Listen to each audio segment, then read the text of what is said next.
episode. Today we are talking about Manchester United and we have our friend Shalin here. Hi. And obviously Shalin is a big Man United fan, and if you can see our video, if you're on YouTube, you can see his background, which is actually legit. That's one of the best backgrounds I've seen in any of our episodes so far. Thanks, And man. we'll get down to business. So let's talk about the past performances of the team so far. Like, how many games have gone by? 4, 5? Let's talk about them, or anything that you want to pick on specific games. So do you want, past performance wise, I'll go from since Ole joined. So when he joined, I think personally he did a very good job since joining. And with that team, third was the best possible they could have achieved. And they achieved that. And he has improved the attack. He did improve the defense very much by a lot last season. And midfield also, he has mostly sorted that out. At least last season. This season, the first 3 matches have been horrible, I think. There's a lot of individual errors. The tactics are not working out. And the Tottenham match was much of more of a freak result because of that red card. But still, it's been very disappointing, the past performances. I want to talk about this season. Since the beginning, I'm not only talking about United, but all big teams have not looked convincing at all. None of the big teams have. None of the big 6 have. Leicester defeated. I am talking about Leicester as the big 6 now because they have been a part of the big 6 for like 3 or 4 seasons now.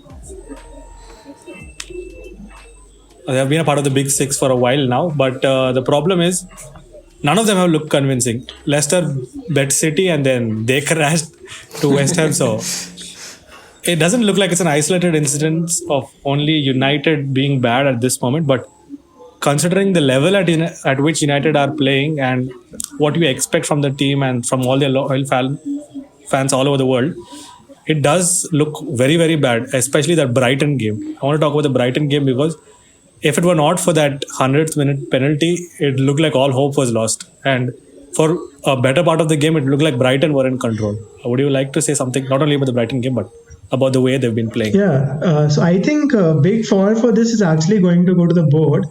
They didn't make any proper signings. The transfer window was very bad, I feel. And that actually, by making transfers, you motivate the team. You tell them that we are actually serious about the title challenge. We are serious about finishing as high as possible.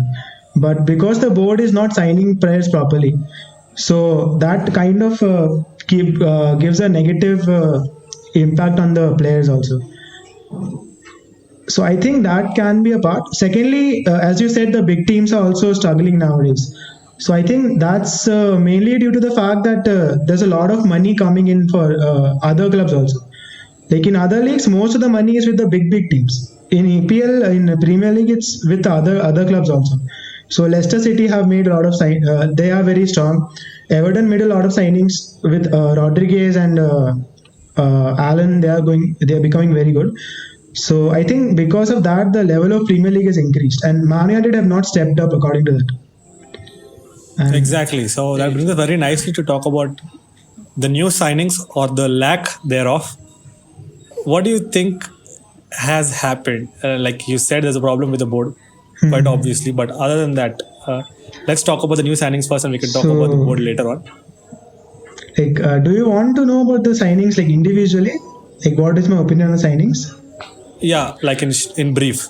Okay, so they made 5 signings. So out of these, I think Alex Telles is the best signing. But the thing is, it was very clear what all players we needed before the window. We needed a right winger, we needed a CDM, we needed a centre back, left centre back. It was very clear. And they got none of those positions. Not even one player. They bought Alex Telles. He is a left back and he is a very good player. He is very good offensively, and we were struggling offensively because under Ole's new system, we are using attacking fullbacks a lot. And Shaw is more of a defensive player. He cannot attack that well. So Telles will be a brilliant like a first team player. And whenever some big matches come or when the opponent's attack is also very good, maybe we can depend more on Shaw. So I think he's a brilliant signing, and he's also a dead ball specialist. Though that might not be like that helpful now because we have Bruno Fernandes. so he might not get a chance to like take a lot of corners or like, take a lot of free kicks. But that is somewhere he can help. Otherwise, Donny van de Beek is a good signing, as in he was a very budget signing. He didn't cost much, but we didn't really needed him. If you look at his position, he's an attacking midfielder. We already have two really good attacking midfielders in Pogba and Fernandes. Yeah.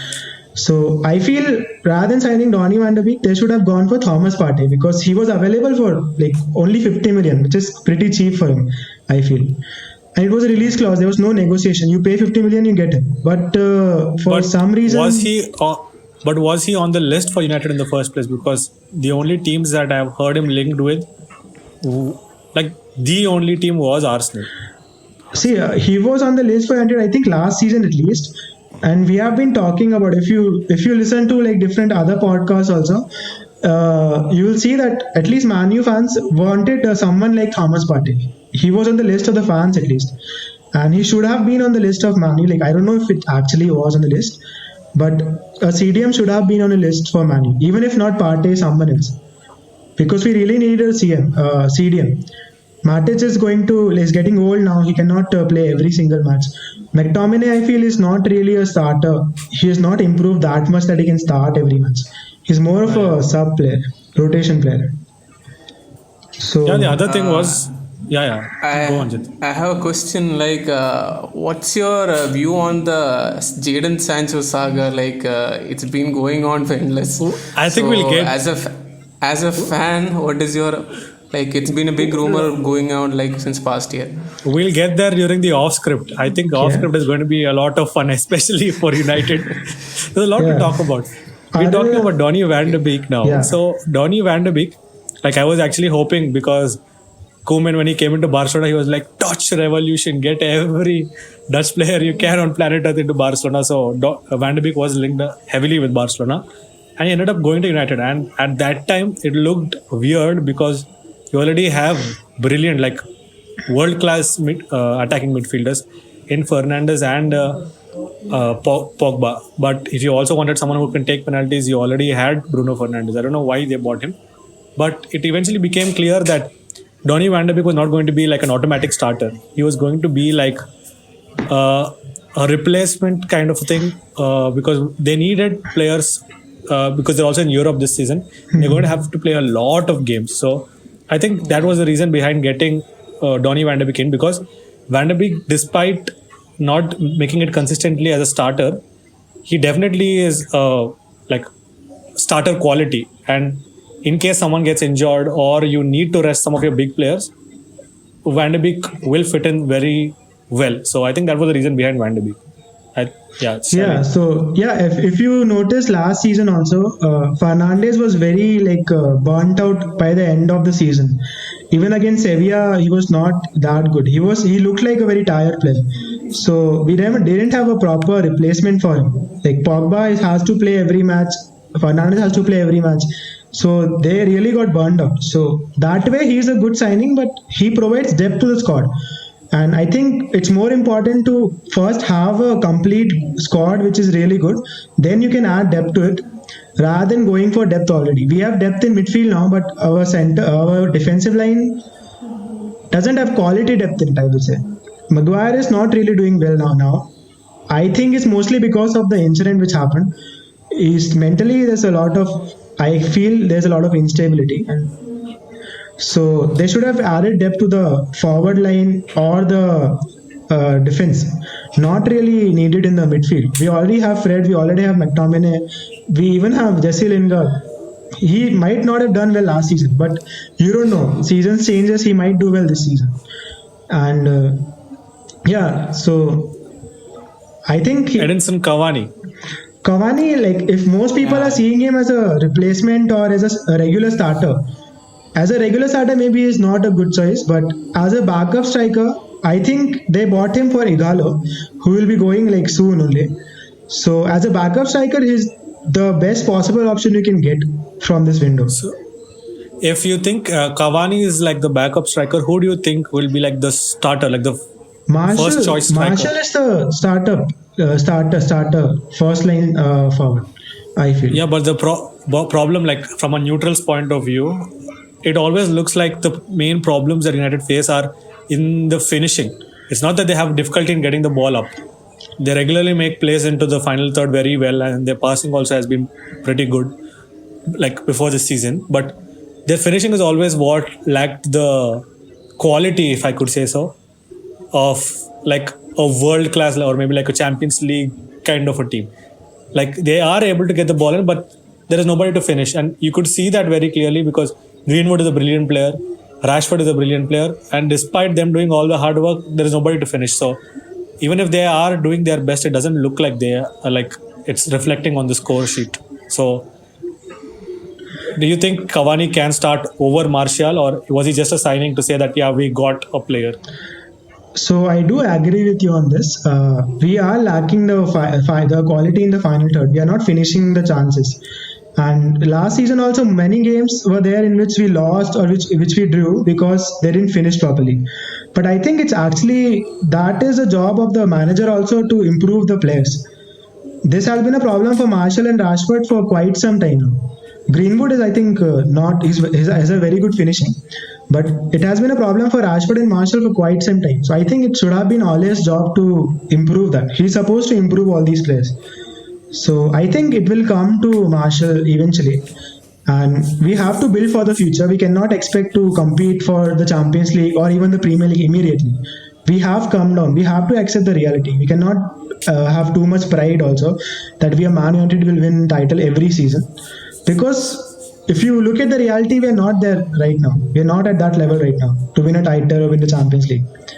So thank you so much for saying that. You're the first United fan I have met in like the last 10, 20, 22 years of my life who's actually accepting that yeah, there's been a drop in quality since Alex Ferguson. Yeah, it's very obvious. There has been I think actually there has been a drop of quality since the Glazers took over the club actually.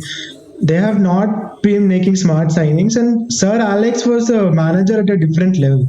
So he managed to win titles even though the quality was dropping at that time.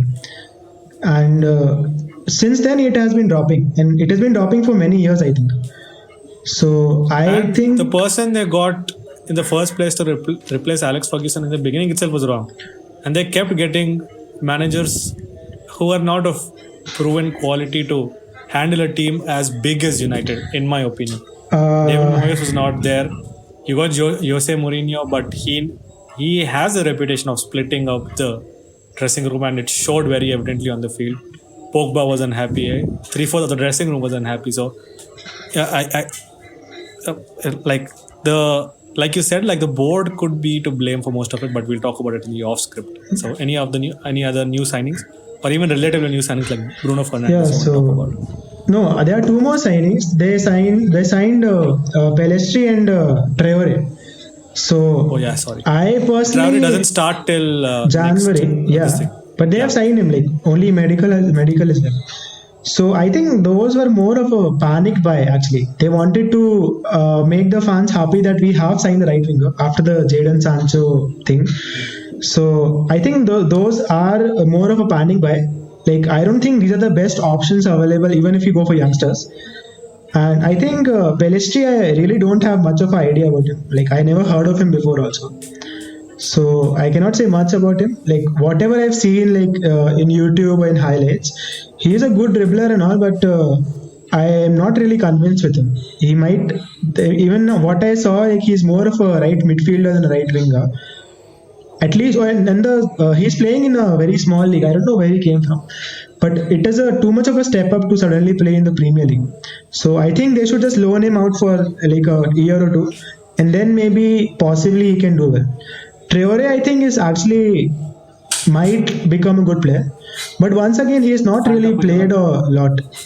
He used to play for Atlanta, so he played only he only had 3 appearances for them. That is very less to judge him actually for anything.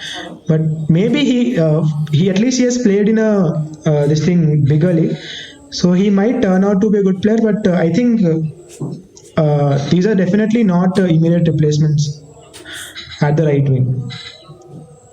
Okay, so I think that brings an end to our new signings. But yeah, obviously I can say very confidently that no matter what signings they might have gotten wrong, Bruno Fernandes has been like a hell of a signing, because from the minute he stepped into the first team, he has improved them massively with his attacking style.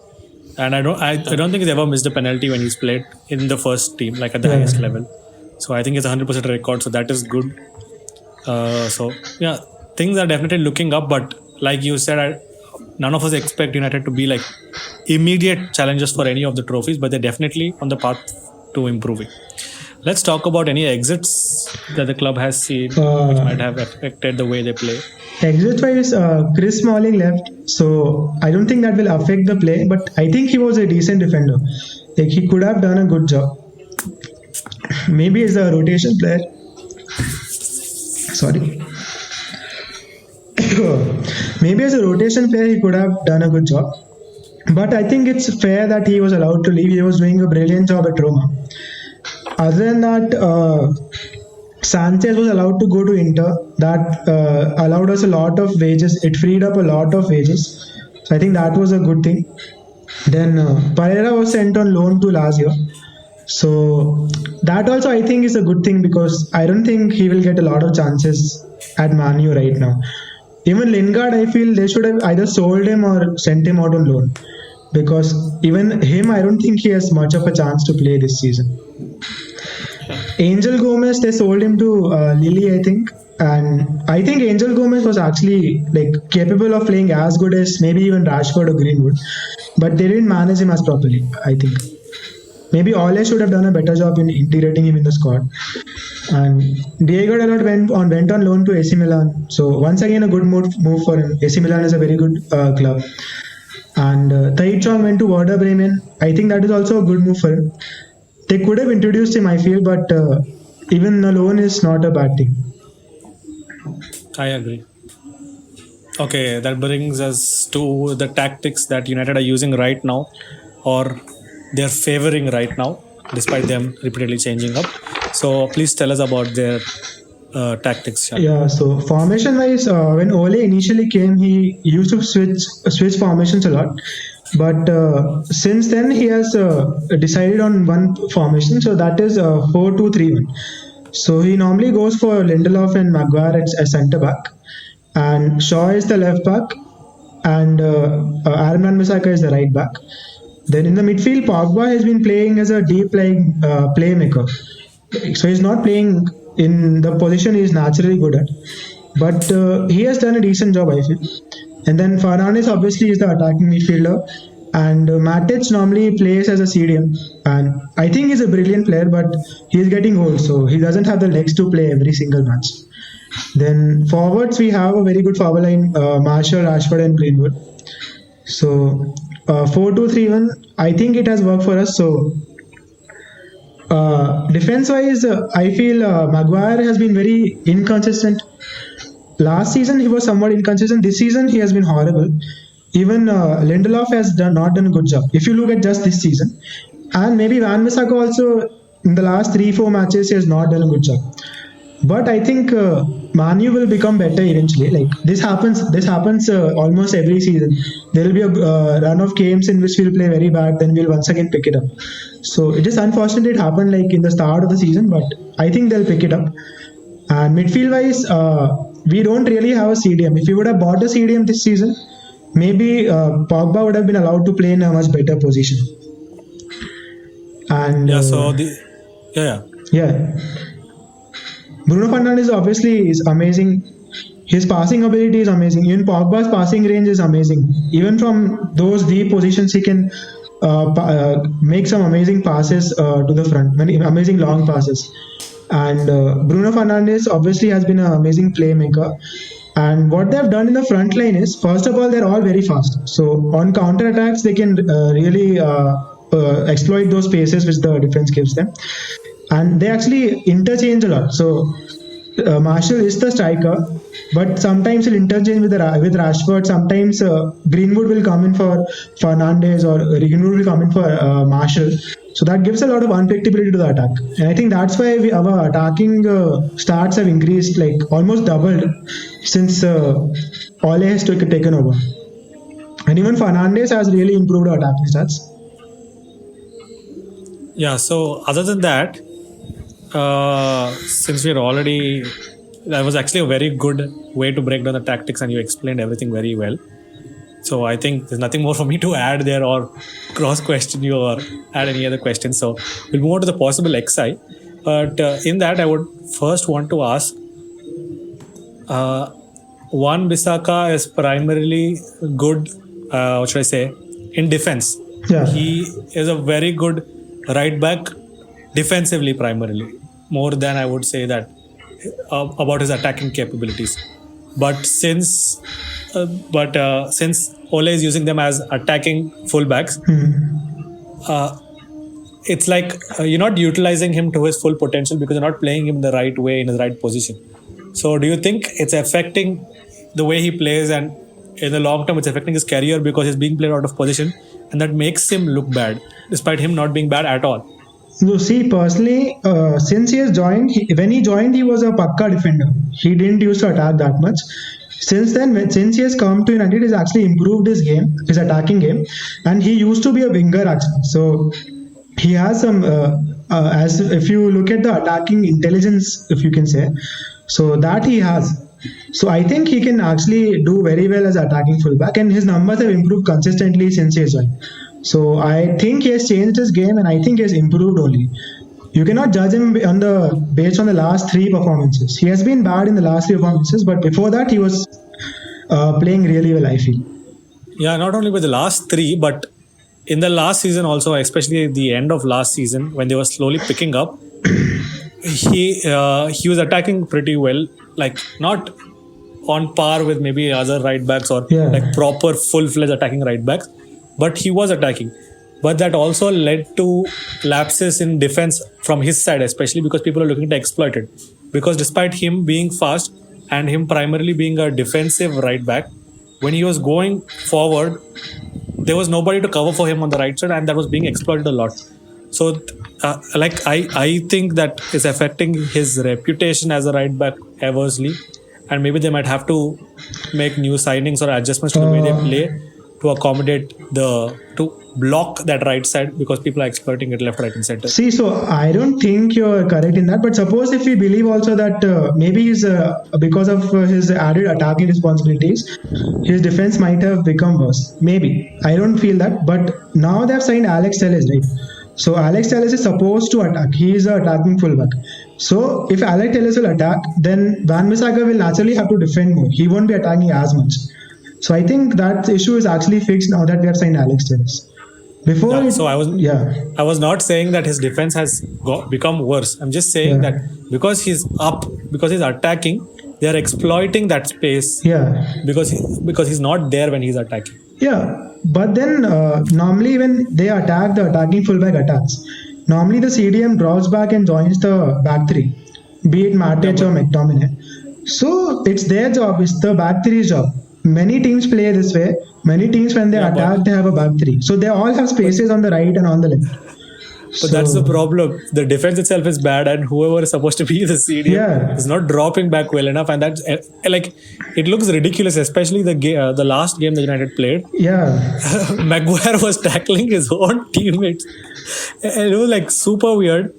And I don't mean to laugh or mock, but no, that is Maguire, correct only. It's just he's getting a bad rap, and he's not like doing anything to ease that off himself. It's becoming worse with every game that comes on. And now that he's being put under a microscope and they're viewing everything with a lot of scrutiny, every single thing that he does is going to be blown up. And if he's going to make errors of that magnitude, it is definitely going to affect them very badly. So do you think that 80 million they paid for him is actually being used in any good way now? He was pretty decent when he started off, but it is consistently dropped. And like you said, it could also be attributed to the incident that happened during the break. But he was not really at the top of his game even before that. See, so I feel all these money figures, the thing is, with Man United, all the other clubs will increase the transfer fees by they will almost double the transfer fee. So if he would have gone to any other club, he would not have cost that much. So I think money-wise, I don't think it is fair on the player to judge him based on how much you paid for him. It depends on the club also. If you're going to Man United, who have people at least think that we have a lot of money, so they will naturally charge more. So I don't think we should judge on that. And other than that, I think Ole is at fault here. He knew that Maguire was under intense pressure since that, and mentally also he's not really in a proper state. He should have dropped him. The thing with Ole is he's not dropping all these big money signings, all these big players. Even Pogba, when he plays badly, he won't drop Pogba. He will still start Pogba. Now, it is nice that he believes in his first 11, but during Alex Ferguson's time, if any of the big players also, if they have a couple of bad games, he will drop them. Otherwise, what's the point of having competition, of having depth also, even in midfield, if you're not going to drop the bad players just because they're costing so much, just because their but that transfer also fees can was be so much. attributed to fans not backing the other managers as much as they backed Alex Ferguson. Alex Ferguson, when he started off, he had a bad start to his managerial career at United, if you can say that, because he had quite a few trophy-less seasons, like 2 or 3, but they backed him. Now it's not like that. Ole has lost a few games now, and there are already rumors of people sacking him and all that nonsense. So if you're not going to back the manager, he also might be apprehensive in dropping any of his star signings, because they'll say, we got your player for so much money and you're not playing him. So they'll automatically bring his credentials into question. So that would explain why he's not dropping any of the big names. The other thing was, I'm not saying that Maguire cost too much money, because he's having a bad time now, but if you see, he might improve by the end of the season. And if you look at it, he's already played 2 seasons now. He's going to play the second season now, and he's easily going to last another 4 or 5 years. So if you break that down, there was 7 years. If you break down 80 million, that's like 10, 12 million, which is pretty good if a defender is going to do his job well. So I'm not saying it's cost too much money, but when you spend a certain amount of money, you want players to be like, to have like a sizable impact, if not an immediate impact. So that is all I was saying. I'm not saying that Maguire is bad or worse or anything, because if they bought him for so much money, and when he was at Leicester, he was pretty good. I'm not saying he was like legendary level and all, but he was pretty good. Not as bad he is now. What you said about Sir Alex, so actually when Sir Alex joined, he had quite a bit of trophy-less seasons. And it's not that the fans backed him 100%. A lot of fans wanted him out. But the board, the owners, they backed him 100%. So I think owners are at fault. They are reacting too much to this social media. The numbers for the manager will drop on social media, or among the fans, they'll suddenly sack him. You have to stick with one person. And without a proper director of football, he won't, and no manager will get the proper signings he wants. Then how is he supposed to perform? The manager, how is he supposed to perform at the level of Man United? So I think they have to change the system a little bit to get a director of football. And then if they get a manager and he performs badly, then you have a fair say that it's the manager's fault.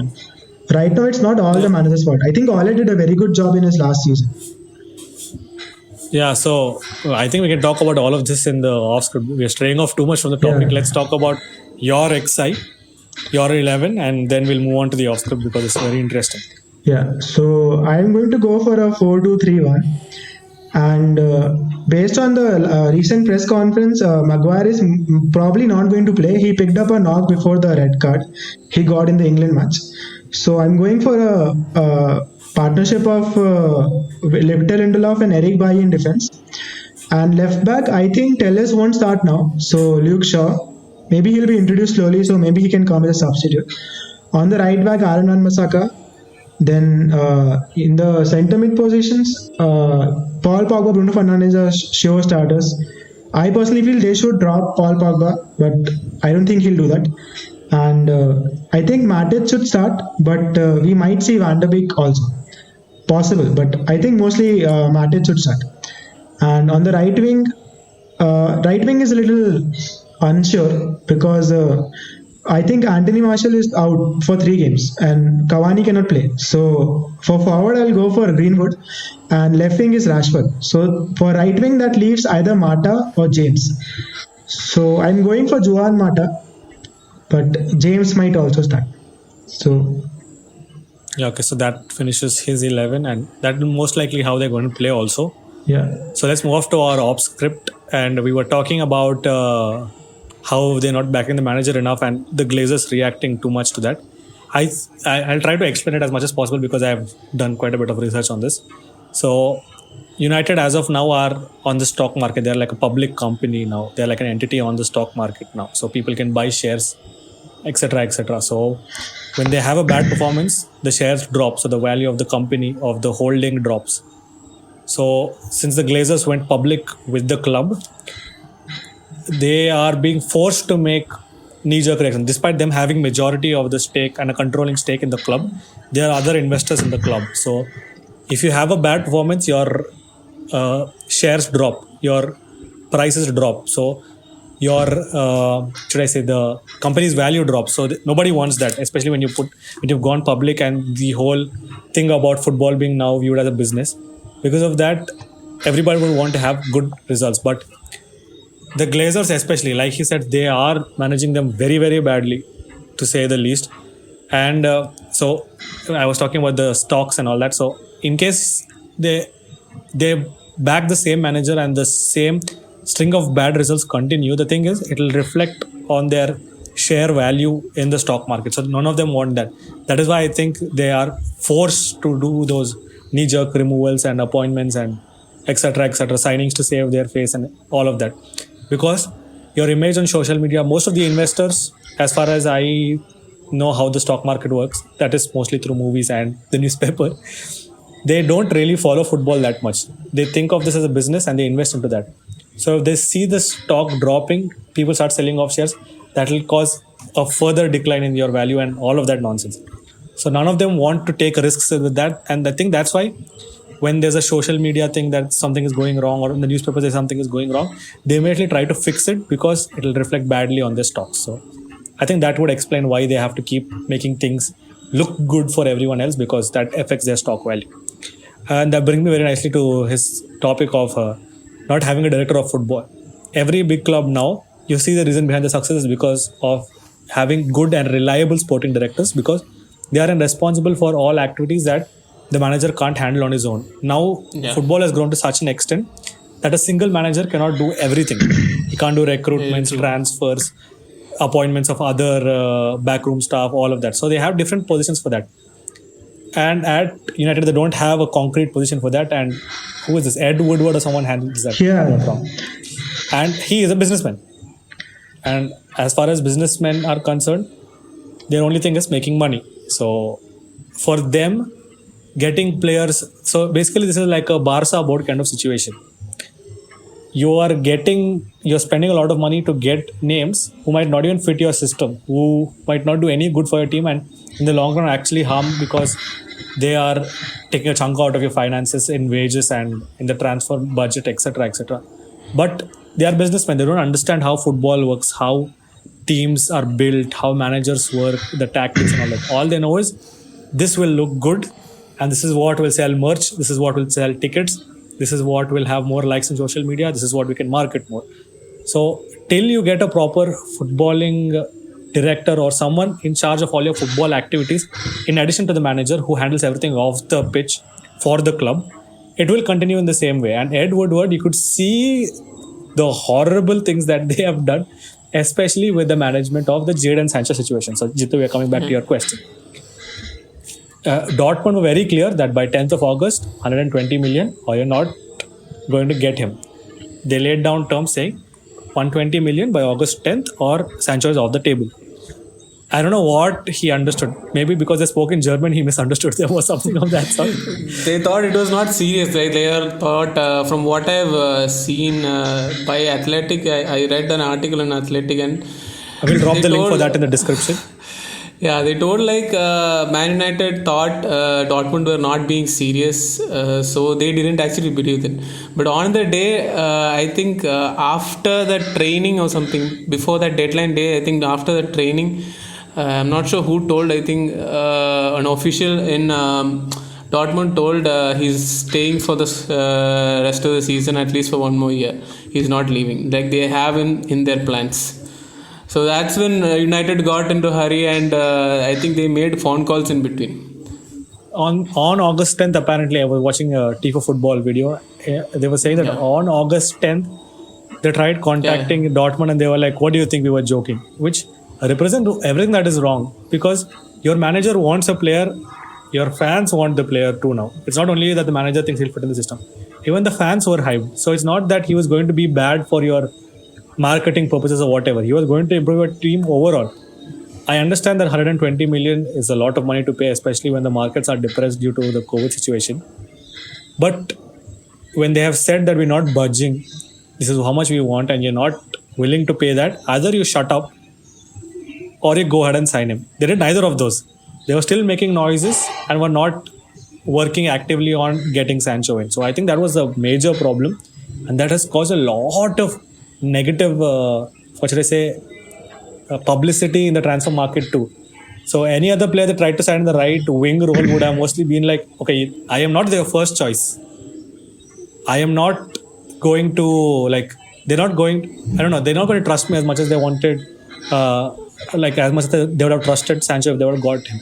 So I think that would have reflected more badly on any signing they wanted to make during the transfer window. Shalin, your opinions about this? So yeah, I do agree. The way they handled the situation was very bad. But the thing you're saying about the player, so in this case, yeah, so I feel it is true what you said. I agree with that. That they did not handle the situation very well. But I feel the thing you said about the right winger, like he was supposed to come as right wing, so in place of Mason Greenwood. If Mason Greenwood or any player in Man United feels that any position in the team is for him, and if any other player comes for that position, he is not being trusted, then that player should not play for Man United. There's always going to be competition in every position. It has been that way for many years. So that is not the thing. We need depth in attack, and if you would have come, you would have gotten that. So, but otherwise, if the way they handled it was very bad. So there were two things: either you can afford him or not afford him. So the thing with Manu is, as you explained, the money thing they have to pay to the investors and all. So there's some fixed amount they have to pay every year. So, and because of COVID, the money was not that much this year. Like Manu has a lot of money, but they don't have as much money as maybe City or PSG. So I don't think they can throw money at every problem that comes up. Like City and PSG, they can just throw money at every single problem, and it will probably work for them. But Manu doesn't have that much. We are not trying to insult any of the City fans or PSG fans. Sorry, yeah. Please, yeah. But look at City now. They spent 200 million just on defenders, and many of them just flopped. So, and no one is talking about it because they can just throw the same amount of money on some other player. So you cannot say the same for Man United because they don't have that much money. So there were two things. Either you can pay for him. I think 120 is a very good price for Sancho. He'll probably be worth like almost 200 million next season, even if someone buys him.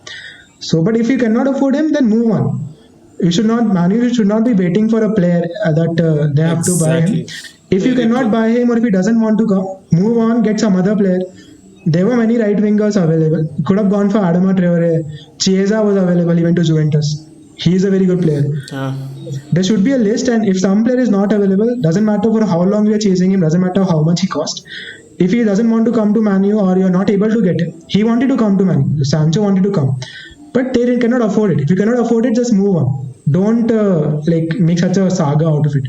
So I think that is because this guy Ed Woodward is not really has a footballing mind. He's a pure businessman. The Glazers trust him a lot because he was the guy who managed the buying of Man U.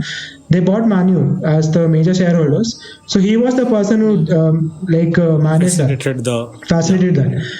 So they trust him a lot, but he is very good. He's a very good businessman. That is true. Like since he has joined in, even though Man U's performance has gone down consistently, the clubs, the profits and all, they have increased. Even now, keeps on increasing.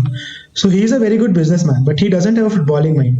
So I think they should get a director of football and keep Ed Woodward also. There's no need to keep him, sell him, sack him or anything, fire him or anything. He is doing a good job on the business end, and get a director of football, let him do a good job with the transfers. Because the thing is, nowadays in a modern club, the manager keeps on changing, even for other clubs. A manager won't stay for 20 years like Sir Alex was there. So Sir Alex was like a director of football for us because he was there for such a long time. So he can mold the team slowly in his vision. Now the managers keep on changing. So when David Moyes left, then Louis van Gaal had a team which was partly David Moyes' team, partly his team. Then he changed his team a little bit, they sacked him also. Then the next manager came. Part of the team was his, part of the team was of the previous manager. Mourinho. And then after Mourinho, Ole came. Half of the team is his, like part of the team is his, part of the team is Mourinho's. So that's why we need a director of football. Director of football is supposed to be the person like who's going to have a long-term vision, and the manager is supposed to give him a list of players he wants. Now it's up to the director of football to like decide which player suits the club for a long term. Because if they keep on repeating cycle of like buying top players, then having a good season, the moment they'll have a good season, they'll stop buying players. They will have a bad season. The popularity of the club will drop down. Then once again they'll buy players. They'll sack the manager, get a new manager. Once again they will have good results, one good season. And it's a cycle. It keeps on repeating. I think they are just basically milking money out of money. Basically, they want to get every single like pound of money they can get, and that's not a good way to lead the club, I think. Yeah, but it also doesn't look like the Glazer family is going anywhere anytime. Given the don't amount of money think, they're making off the club, and yeah. given the amount of money they have poured into the club already, so all I think fans can do, like even I'm a Barcelona fan and I'm praying that Bartomeu eventually leaves. That's all we can do. Yeah. Pray that the board somehow just improves. The thing is, basically, if they continue this, eventually Manu will keep on dropping in the levels, and eventually they won't be getting the profit they're getting. So the long-term plan, it might not work immediately. So maybe they can have a couple of bad seasons. So in that, they can use their business skills, which they obviously have, to somehow manage to keep the club afloat. Because we are in debt. Manu is in debt actually. So there's some fixed amount. I am not sure how much that amount is. I think it's around some 70 million they have to pay every season to investors. So make sure the profit is at least that much, a little more than that. And for a couple of seasons and build for the long term. And after that, the team will improve. Like if you build for the long term, get a director of football, eventually they will improve. Manu has the funds to get good players. And I don't think there's a problem with Ole specifically. Yes, he's a new manager. He might like have some weaknesses. But I think the main problem is with the board and Ed Woodward. If they can get a director of football, then in the next 5 years, maybe, not immediately, Manu can go back to the same level they were and they can win titles. But it has to be a gradual process and they have to have a long-term view. They cannot keep on doing this short-term cycle of getting popular, sacking manager, like getting success, then becoming worse, sacking manager. Next manager will come in, one season they will become better, once again sack manager. It's not going to work out in the long term. So it's better if they realize it now, I think. But there's actually some positive signs if you see. They are buying all these young players for the future. And the academy has some brilliant players. So there are some good signs, but they need to get a director of football, I feel. Yeah, so the other thing I want to talk about was Paul Pogba. He has been on a decline. At least this season, he's not looked great, like since the start of the season. And in case someone questions that, he's out of form, he's not playing that well and all, you can just go and see France, the national team, the game that he's played for France. He's not played bad in that at all. He's actually been very, very good for France. So it's not a problem of him being out of form or him not playing well or him not being etc., whatever nonsense you have to say. But then why is it not like translating to on-field performances at Old Trafford or for Manchester United? Like especially the game against Spurs and like even like one or two games before that with no fans. I'm going to come to that question later, but it looked like he was just like walking or strolling in the middle of the park. Sometimes it looked like he was not interested. Like I don't know if that's how like loyal fans look at it, but for a neutral, it looked like, okay, bro, what is this guy's problem? Like he didn't have that fire, that intensity with which the rest of the team were playing. So do you like, is there something that we can say to justify that? Yeah, so one thing is he has been playing out of position for most of the time he's been here. So he's naturally he's going to play as a wide midfielder or as an attacking midfielder in general. Wherever he plays, he's more of an offensive player. But at Man U, because first of all, we didn't buy a CDM this season also. So we have one CDM, but the CDMs we have are not really first in quality, if you ask me. Matic is just getting old now, so he cannot play regularly. So that restricts him. He has to become more of a deep player. Like he has a lot of defensive duties now. So, and what people normally compare him with his old self at Juventus, where he was mostly attacking player. So he got more goals, he got more assists. Now he's playing more of a defensive midfielder or more of a defensive role. He's a deep lying playmaker. So he mostly is a defensive role mostly. And Fernandes is getting the offensive role. So his number has fallen because of that. And yeah, there's also have been one recent press conference where he said that playing for Madrid is a dream for him or something. So he doesn't seem as committed also. So maybe it's frustration because he's been playing out of place. And also you said that he strolls around sometimes. I also noticed that. He has been doing that almost since he joined. Like his work rate is not really that nice. All the other players have a very good work rate. You look at Fred has a very good work rate. Like whatever happens, however he is playing, he'll make sure he'll cover everything, he'll run for everything. Pogba is not really doing that. And I think it's maybe on part to Ole also that he's not managing him properly because first of all he's playing out of position. Even after that, whenever he has a bad game, he's never dropped. He's always still playing. So I think he has just taken it in himself that he's above the manager maybe.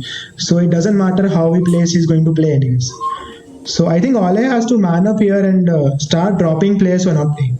Be it Pogba, be it Maguire, even David De Gea. If they don't play properly, they should drop them. Only then they will have the incentive to play better. Yeah, which brings me very nicely to my next question. I think I've asked this in every episode of Let's Talk. With the fans not being there, the way that teams have approached games, the way that they have been playing has changed a little bit. So, like I keep saying that in a full Anfield, Liverpool will never, other teams will not have that much of a say in what happens at Anfield because Anfield is that oppressive to the opposition, like the atmosphere there, and so is Old Trafford or Stamford Bridge.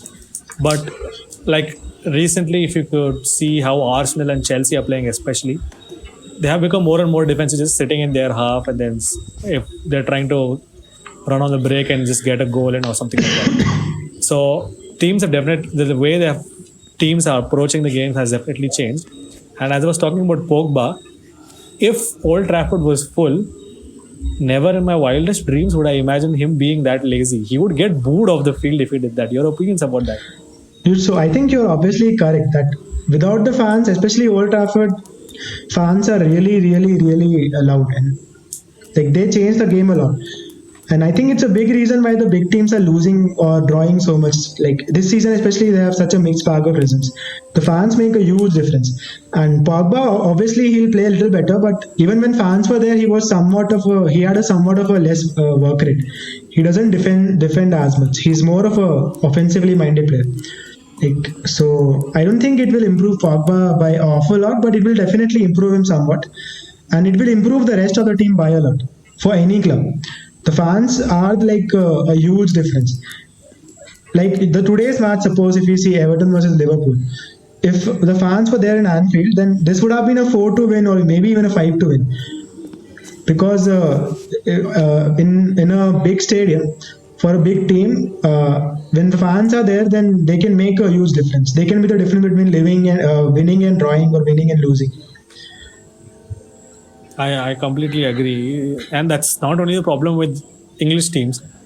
Like Dortmund without the yellow wall, it's like you're taking the edge of their attack or whatever.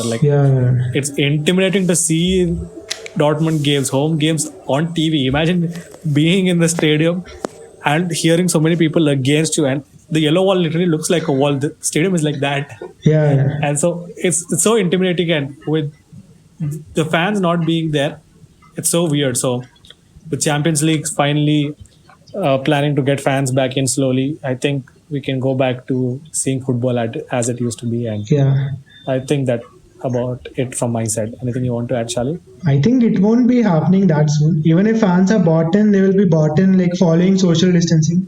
So obviously we will have some 25% of the fans or 20% of the fans. So obviously they cannot make as much noise or they cannot motivate the team as much as a full stadium. But it's a positive sign that slowly fans are being introduced, and hopefully as soon as possible we can be back at full attendance for the fans. Yes, so I think that brings us close to all of our topics about Manchester United. And Shalin, you can say your goodbye. Yeah, thank you for having me, dude. This is my first podcast, and it really feels nice that you guys recognized me, that I was a fan enough to be in a podcast representing my club. So really thanks for that. Thank you so much for actually taking out time to talk about your club. Like, Hey, anytime, dude. I know so many Manchester United fans, but I wanted someone with the depth, with the knowledge of the club actually, and not just like a plastic fan or someone who sees them on social media, Yeah. who actually knows about the club and could talk about it. So thank you so much for taking your time out. And yeah, I think that's about it. Yeah. Thank you so much, Thanks, Shaleen. man. We look forward to having you on more episodes. It was Then I just good sign to be a part of the podcast. off. Thank you.